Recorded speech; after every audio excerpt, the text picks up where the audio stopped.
Hello, my name is Dr. Ashish Welkar. I am the Director of Teaching, Learning and Students at the School of Arts, Languages and Cultures at the University of Manchester. I'd like to welcome you again to the university and to say again how very pleased I am that you've decided to come to Manchester to do your postgraduate degree. In a previous separate podcast, Um, I talked a little bit about the university, introduced you to our lovely campus. If you're here in campus, do please come and take a look around. If you're not on the campus, if you have chosen to study online, I hope that particular podcast gives you a flavor of the university, but not just the campus, but also the place of the school within the larger university.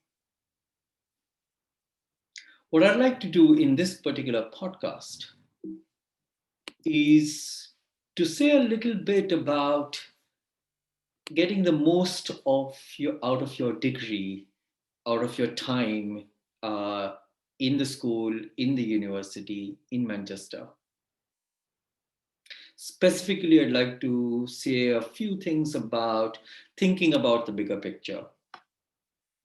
You've already gone through several years of university training, wherever you're from, whether you've done your undergraduate programs with us or from other institutions in the UK or Europe or from elsewhere in the world. The postgraduate experience is very different from an undergraduate experience. This is the time to start thinking about the bigger picture, what it is that you really want out of your degree program. I'll say a few words about that. And then the way I would see in terms of gearing up to get the most out of your 12 months, or if you're a part-time student, a little longer, over 2 years from your program, from your interactions with other students and interactions with the academics and members of the university, the faculty of the university, in the university. So I don't want to make this a lecture, a formal lecture. Normally, I would have delivered this on campus with you in the room. We would have taken, we would have had an interactive dialogue. But we are in this strange environment. This is the next best way to share what I think in terms of preparing yourselves for the next few months, few years, and a couple of years with us if you're a part-time student, as I said. Anyway, thinking about the bigger picture, and you would have confronted this or thought about this um, when you made the applications for a postgraduate qualification, where you would have thought about that you're going to do an MA or a master's course. But it is not too late to revisit why you are doing the MA, and in fact continue to think about this, what it is that you're actually getting out of this experience, this postgraduate experience, and why that this particular MA, whatever you've chosen to study with us, whether it's history, whether it's performing arts, or any of the humanities subjects that are programs that are based within our school. You more think about, are there any other ambitions that you would like to achieve during the next year or two, again for the part-time students, what it is apart from just that qualification that you're working towards. What are the other ambitions that you have, that you hope to achieve, that you would like to do during this period? Thinking a little bit beyond the MA, or the masters, what it is that you would like to do after you finish. And again, things may not be very clear at the moment, but you might have a particular career path or a particular future that you would like to see for yourself or might want to follow. And again, things might become clearer as you go through the program, as you go through the years and go through your courses. But you might actually have a very good idea of the kind of future that you're working towards and how this particular MA fits into that. The MA might not be the only way to achieve that particular future that you would like to carve out for yourself. If you're thinking about postgraduate research programs, a PhD, for instance, you might want to think about use the MA experience to think about what it is that is motivating you to do the PhD, apart from, of course, the qualification, but the questions, the issues that you would like to that drive you, the passion that you actually have for a particular topic, for a particular question that might that might prompt you to think about postgraduate research, to delve a little deeper into that particular issue, that area, or that topic, or the question. And thinking more practically about funding issues. And if you're thinking about research, what are the sources of funding? How do you go about finding them? And who might want to supervise you? The MA might be the platform to launch a research career for you. And some of the people, the staff, and your tutors might be potential supervisors. You're constantly thinking about this particular MA as the next step into whatever it is that you would like to do after finishing this postgraduate taught program. You might want to think about the MA much more reflectively in terms of thinking about what kind of a person you would like to be. What is it that you are discovering about yourself, your abilities, your skills? And it might not be research. Many of our students do not end up in research positions or research training at a postgraduate level. It might be something else completely. But here is also an opportunity to hone those abilities, but also discover new abilities that you never had.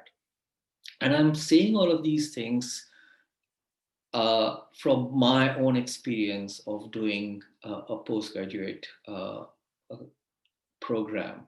I spent 10 to 11 years working in the private sector before I actually did my master's program. And that was an eye opener.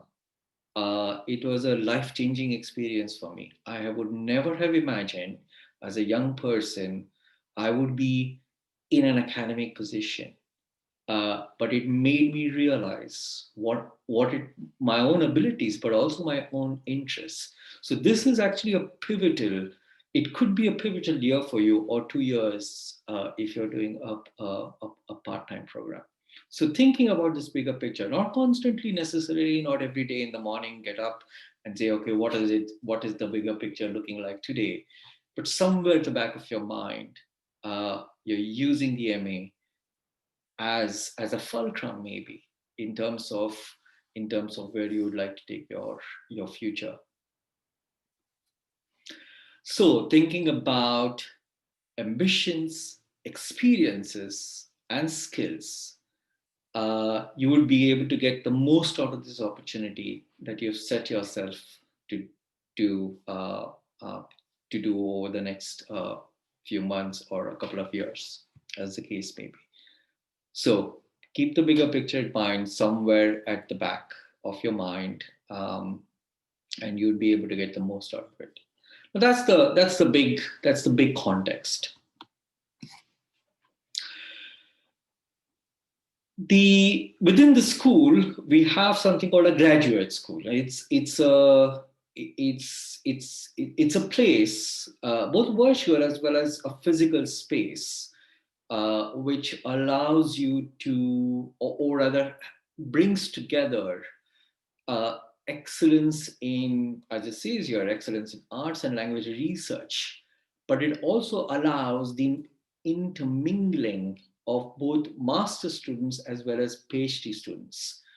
We think of our postgraduate students, whether it's taught students following a taught degree program or a research degree program, as a single postgraduate community.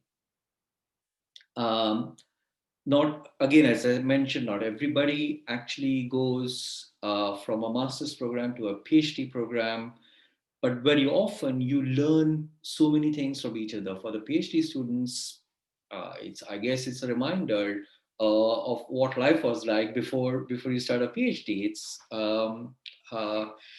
uh, things seem much simpler when when you're not a PhD student, or life before the PhD. Anyway, I'm waffling here at the moment. Uh, but also it's always good for it's always good to get a different perspective, and the graduate school is the place where that actually happens. Now, obviously, uh, there are particular challenges in the way you would be interacting with other students, not only from the master's programs, your own program, other master's programs in the school, but also PhD students. And there will be limitations the way you would interact in the graduate or in the graduate school. I mean, this picture, for example, was obviously taken before social distancing rules came in, before things changed, before March. Um, we hope at some stage we will be able to return to that situation again. But even if not, there will be experiences or events or resources that you'd be able to access online. So keep a lookout for the or at on the graduate school blog for more for announcements of activities and opportunities where you would actually be able to meet other people. And it could be online activities. In fact, most of the activities would probably be online over the next few months, certainly in the first semester. The other thing I'd like to point out, that you should start getting to grips with is a program called Salk Essentials that we are introducing for the postgraduate students for the first time. I think it has been running at the undergraduate level, but we wanted to extend that experience to our postgraduate students as well, because some of the things that are essential for university life, even if you've been through the university life already, they may be new to you in Manchester, or for the University of Manchester. You may have come from another university. There are certain things that are essential for university life that are particularly relevant for this year, again, as a result of the situation that we find ourselves in. So the three things that form part of the SARC essentials: keeping well, keeping safe, and avoiding malpractice, academic malpractice, are the three online modules that make up SALC Essentials. You will automatically be enrolled onto the modules. They are non-credit bearing modules. And again, I'm calling them modules, but they're not very onerous in terms of going through the modules. But we ask you that you complete them at the start of the year.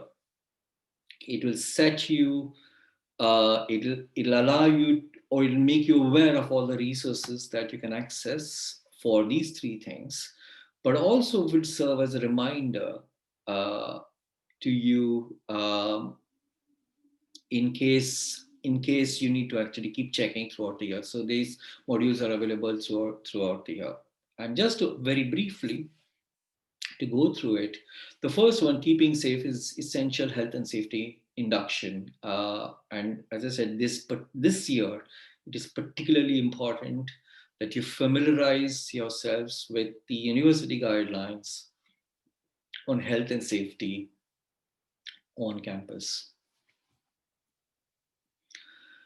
And related to that, in the situation that we find ourselves in with anxiety levels, stress levels, uncertainty uh, as a result of the pandemic, the support services and people who actually would provide you support, both physically as well as mentally, both on campus as well as online. I haven't mentioned online here, but online is very much part of accessing um, and making sure that you take care of both your well-being, but also ensure that ensure that you have access to all of those resources online. But also here creating, because we are a community, to be mindful of the various different diverse backgrounds of the people that you interact with.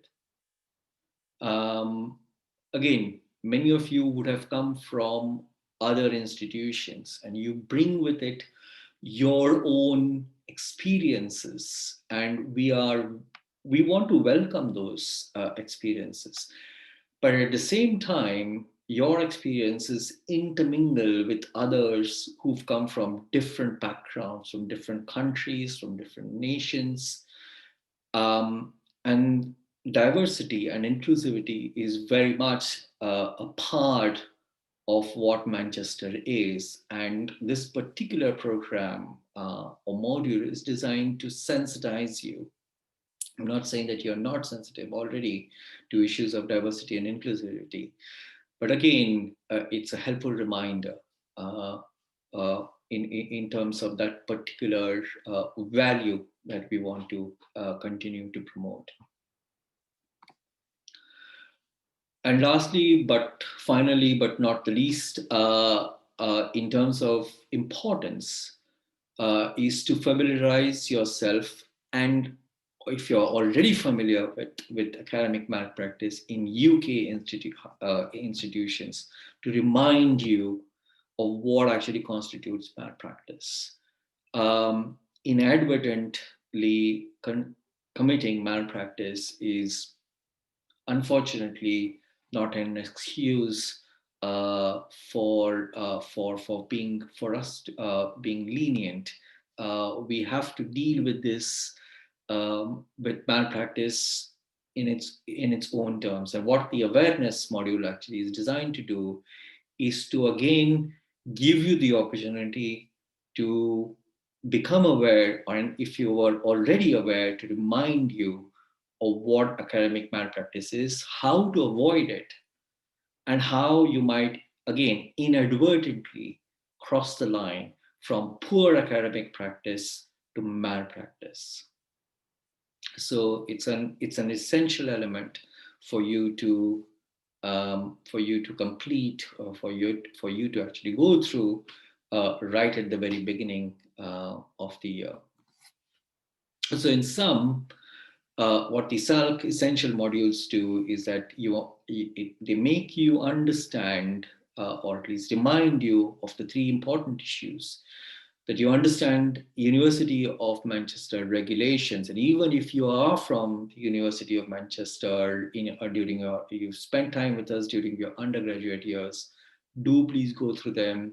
Rules and regulations and guidance keeps changing, and particularly in this environment, that guidance actually is extremely fluid. So make sure you go through those courses.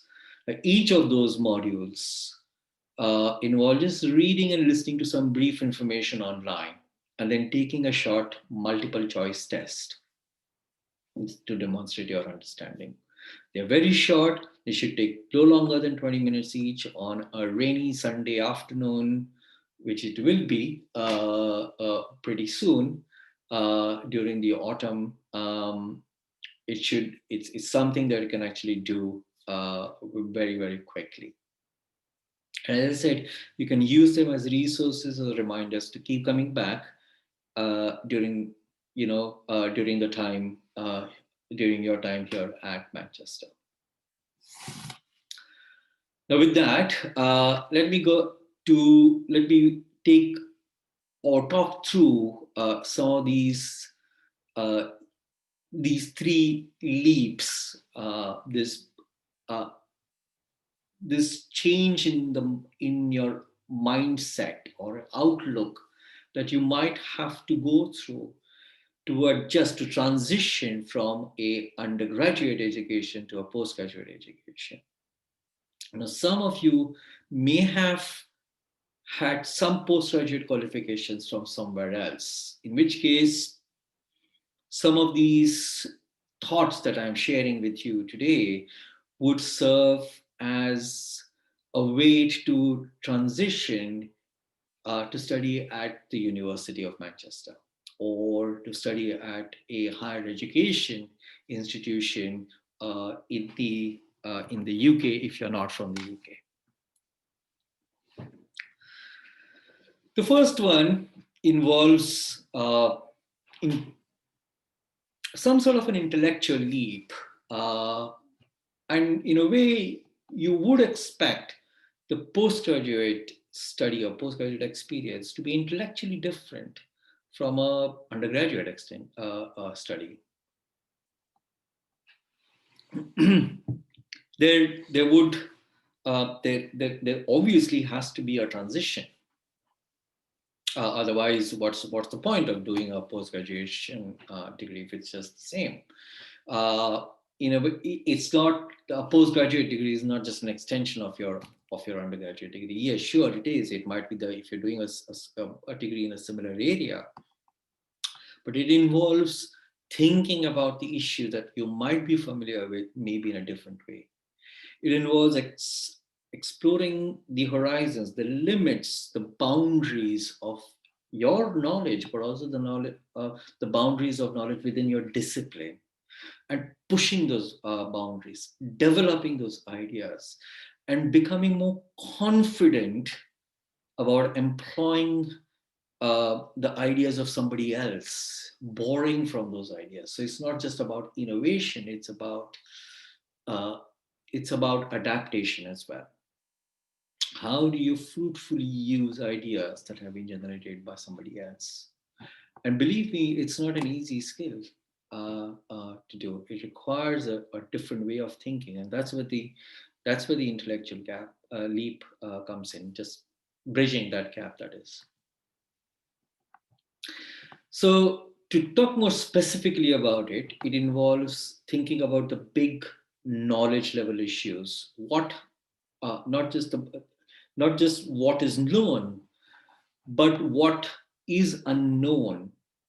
And sometimes you don't know what is unknown. It's knowing the limits to which you can know about certain things in your discipline, and that's what the horizons are. It's not just the boundaries, it is what can you know using the methodological approaches, the techniques, the sources, the resources that your discipline actually uses. And mastering a particular discipline. That's what this is. That's what you're trying to do. Your degree is a master's degree. Mastering a discipline means understanding what those limits are. Not just what you know, but what can you know using the approaches of your discipline. And it's at that margin it's where the innovation is happening. It's where new techniques and new methods and new methodological issues are being debated, that you can actually make the most contribution if that's what you want to do in terms of research. Uh, how have they been challenged? Why have they been challenged? Why is it that a particular way of knowing is no longer uh, the way to understand the world around us. We are human. We are most of all of our disciplines are basically the humanities. It's about the human condition, and understanding that human condition, the way we have understood it, of the way we have studied it, has undergone tremendous change since the time I did my postgraduate and postdoctoral training. And so thinking about the horizon in this particular way, not just understanding, okay, let me know what's out there, thinking about it, being aware of these issues, is a way of getting a little more out of your, or a lot more out of your postgraduate degree than you probably did during your undergraduate years. And where do you access, where do you start you know encountering the horizons of your discipline, and that's where the resources of Manchester are important. The research journals that you have access to, the institutions within the university. Sidral, I mentioned Sidral during my welcome talk, and there is a separate podcast available, that would be available to you, about the Center for Interdisciplinary Research in the arts and the humanities. Your Each of your department will continue to have some sort of research seminar. They'll probably be online this year, but they will be, those research seminars have visiting academics, uh, which talk about their new research. It's ongoing research. This is not published research. It's not research that you can access in journals or on blogs. It's experimental ideas which people try out. When we uh, Manchester academics actually visit other institutions where we talk about research that we are currently ongoing, questions, problems that we are actually facing in our research projects. So these are very much works in progress, and that's what the research department research seminars actually do. And then there are other, which I'll come to in a moment, arts methods, which is the humanities, or the faculty initiative to bring together research from different parts of the humanities, and that means arts as well as science, social sciences. And of course, the SALC run PGT skills training, which will also be, you can access a separate podcast on that. Uh, More of this in a moment. So naturally, the because of, again, the situation that we are in, Sidral may has not finalized the programs yet. There will be some activity, probably very limited on campus, but there will be online activity. So look out for that on their, in your email, your inboxes, announcements made to you. Through your seminars, perhaps, but also on their web page. And on the web page, you can access some of the recordings and resources that are from previous events that have been hosted. Some of the public lectures, for example, are available as podcasts. So again, intellectual leap, making sure you sort of introduce you form an introduction to newer topics uh, within your discipline, but also understanding how researchers, how academics actually do their work, not teaching, but research work. A departmental research seminar. This is from a previous year. It's only an example. Again, these research seminars will most probably not happen on campus, certainly not in the first semester. There will be, they will probably be held online. Again, look out for those departmental emails that you will receive from your program directors. And finally, I mentioned arts methods, which is also it's run by the university, by the faculty of humanities, not with the schools. But there, if your particular discipline is on the fringes or on the intersection between what are considered to be arts subjects and the social sciences subjects, or maybe even the hard sciences subject. There is a lot of interaction between across the disciplines, from sciences, hard sciences, as well as the social sciences, physical sciences, perhaps, rather than the social sciences. And this is where the interdisciplinarity um, is you can be exposed to those interdisciplinary methods used in one discipline that are applicable in other areas as well. And so again, the 2020-21 workshops haven't been announced. They'll probably be online. There have been some PGR, postgraduate students, that have led events, and some of them are ongoing, and they may be accessible. They are actually. I think I looked at this particular link a few days ago, and there was quite a lot of resources that are available to you. So again, lack of on-campus activities need not necessarily mean that there is nothing happening in terms of research methods that are relevant to postgraduate taught students.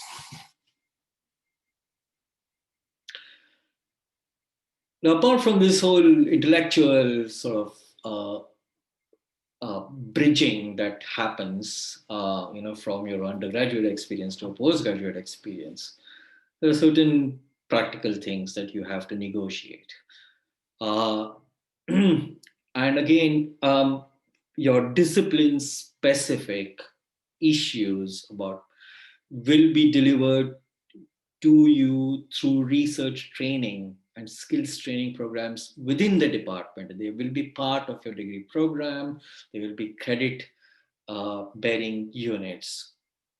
But I just wanted to see a few words about some of the most generic stuff, things that you can do outside your degree programs, outside your credit, your seminars, your program structures.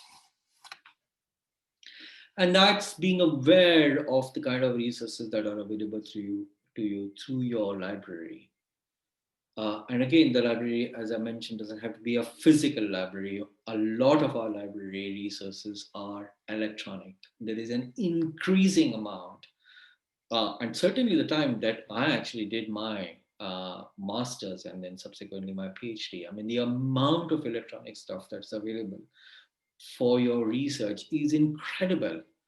And yes, there are limits to what you can get online, but it's surprising amount that you can get that you can access online. And certainly we have had to be using online resources for the past 6 months.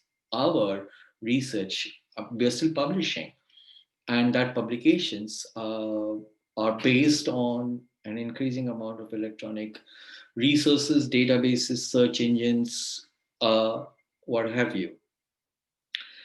But also, I mean, one of the ways to do it, another way of thinking about it is finding the key publishers. Cambridge University Press, the university press, Cambridge, Manchester, Oxford, whatever. Some of them are known for, they may be more prominent in your discipline, some publishers and obviously journals, than other publishers. Find out who your key publishers are. When you've been recommended a textbook, see if a particular publisher name keeps coming up. Bloomsbury, for example, which is not a university this, but also has many academic texts that are very well known. And again, your publisher may not be a UK based publisher. They may be from North America. They may be elsewhere in Europe, or even non-European, not Western publishers for your particular subject area. So find out who they are, see what resources they are offering. And many of these publishers are offering an increasing amount, which is available online. And some of it is, and a lot of it is actually through our library as well. So another route of getting to grips with your what's happening in your subject are the publishers. Of course, you will have to be dealing with primary sources more intensely. And again, your program directors, your tutors, and your degree units, skills trainings units would actually be able to deal with it more in more detail than I can. I'm not qualified to talk about anything but my own subject, which is history. But working with primary sources more intensely is something that you will have to start thinking about and doing and getting to grips with, particularly in this environment where there are challenges to how you can access them. But you can. The quality of work based on primary sources that we've actually seen during the pandemic has been incredible. Students have been so creative about accessing primary sources. The environment might be challenging, but it doesn't actually stop you from using whatever is available much more intensely and in a much more creative manner. Building research networks, if that's what you're interested in doing, finding the key conferences that are often open to postgraduate taught students. And again, research conferences are throughout the pandemic have been continuing, and they've been online. Uh, but and I think in a way they are probably more accessible to students than they have been in the past. I mean, I've presented at research conferences, which was surreal. Uh, uh, Sort of an experience initially, but certainly not a limiting one. I mean, there have been special issues of journals that have come um, out of these conferences. A conference that we had in April. We were going to have a special issue of a journal.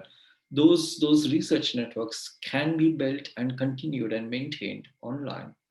It's not a limitation to be working online. And eventually, as part of your degree program, you will have to be planning and executing a research project. So some of the things that I've been talking about, the intellectual things and the practical things, yes, they are driven by what you have to do in your degree, but I think they will stay with you. This experience is going to stay with you beyond just your time at the university. It's building you to deal with whatever future, or to get the most out of the future opportunities that you're going to find yourselves in beyond the university. And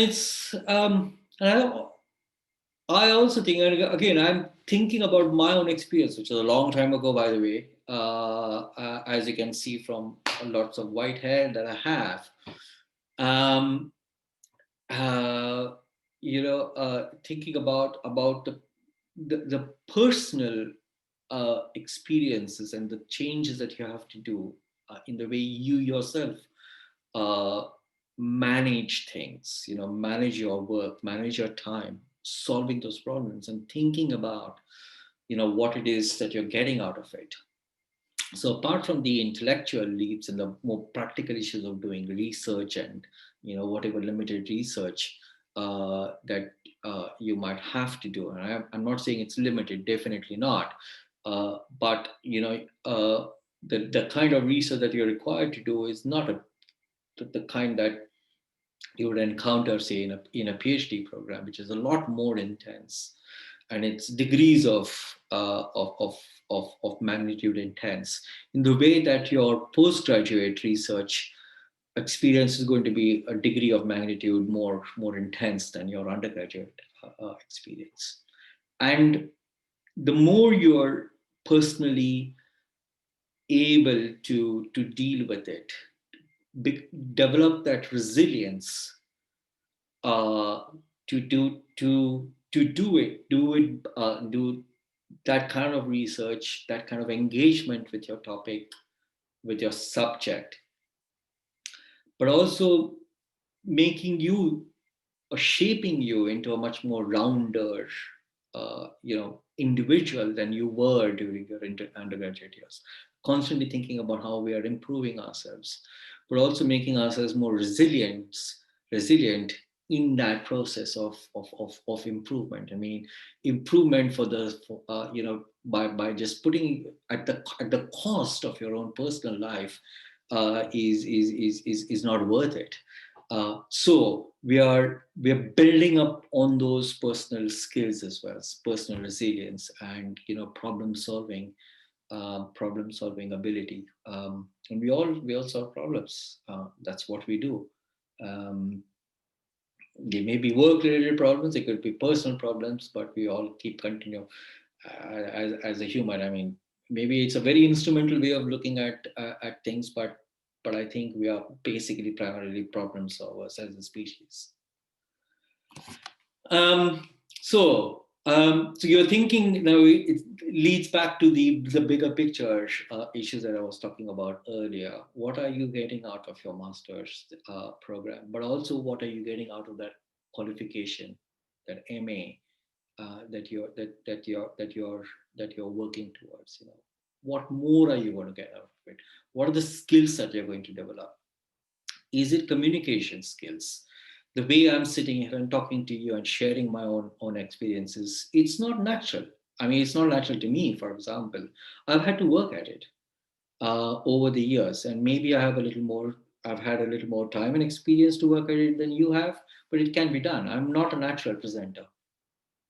um, what are the skills that you require to achieve your ambitions? To be articulate, to be able to share your ideas, um, not just succinctly, but in a way that comes across either as persuasive or as convincing or something else. Now that's a skill which is beyond qualification. It transcends whatever qualification that you're trying to do.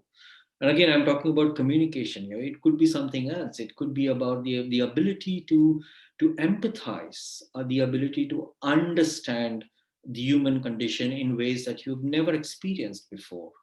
Um, and all of those skills are in addition to your qualification. And this is just an example, probably from my own experience as a master student and beyond, even as an academic, for that matter. And then thinking about the challenges. What are the challenges that you're going to encounter in this year? And yes, you would probably be facing more challenges, or different kinds of challenges. I'm not saying more challenges than any previous year, but very, very different kind of challenges. And they may be outside your classroom. Already, we've had to change the way we all are. We all live our lives since March. The way we deal with teaching, but also learning. From you, this is a different kind of learning that you may not be used to, and that is a challenge. It's nobody's creation, in the sense that it's not structured, but it's a challenge that's coming from beyond the classroom. How do you deal with that? And everyone's has to deal with it. We have to deal with it, and you have to deal with it as well. Um, so thinking about that, and that's where the personal leap sort of comes in. But also thinking about most of your abilities. What are the skills that you would particularly like to develop, where you're maybe not strong. And if you're strong in one area, how do you actually build your strength in other areas? For example, if you can speak well, can you write well? And if you can write well, can you speak well? And the other way around. And again, I'm using very simple examples here, but it's much more complex than that. And I talked about resilience just a little while ago. Building resilience can mean actually seeking help. and support from other people. Institutionally, there are resources. The Student Support and Guidance Office. And I mentioned this in my talk, my welcome talk, the main welcome talk. There will be a separate podcast from the SSGO, as they are known, and it's available to you. And building resilience for whatever it is, and it might be a very minor issue to a major issue. Um, uh, and you can access this resources available to you at at very short notice if that's required. Thinking about again moving from resilience and personal, this the other personal area is building your skills, building the confidence, and recognizing that you have certain skills that you may not be aware of. And this is where the soft skills training program comes in. It's beyond your degree programs. It's something that you can do in addition to your degree modules and courses. Run by Dr. David Firth. He's been doing this since 2013, I think. Um, anyway, they are non-compulsory, non-assessed. They are workshops. They will all be online, and he'll say a little more about it in a separate podcast. Um, and they are meant to be complementary. And this is where you're moving from the intellectual, practical to a much more personal area. And this program is actually available to you in order to develop those that part of your of you, the personal part of you, apart from the professional part of you as well. So I've gone on for a while. I realize definitely I've gone on for a while. I need to bring this to an end. What I want to just sort of say is keep the bigger picture in your mind. And again, that bigger picture may not be, it may be diffused at the moment. It may not be very clear. It doesn't matter as long as that's what you're working towards. You're working towards the goal. You may not reach it over during our time here, during your time with us here, but as long as you continue to work towards that goal, that's what matters. It's not reaching the goal necessarily. Of course, you do want to reach your goal, whatever that is, but it's how you work towards it, and how you continue to work towards it. That's what matters. There are lots of training options that are available to you, both professionally as well as personally. So start doing that. Work together. Work in reading groups. You can definitely form those groups. And again, you're not limited to it in terms of uh, not being on campus. It is not necessarily an impediment. It is an impediment if you make it an impediment. But you're not necessarily limited to it. Start interacting with people. Um, Again, as I said, going back to my own example, I'm not a natural interactor. I'm not a natural extrovert. I don't like necessarily talking to lots of people, but I know it's necessary for not just me professionally, but as a person. Uh, to develop certain skills and certain part of me. um, network network with other students, but also network with your tutors. Get to know your tutors. They have so much to give beyond the classroom, and they are available to you. Not maybe all the time. You have to respect those boundaries because they have so many other things to do beyond teaching. They have to continue to do their research, and that there's other roles like I do in the university.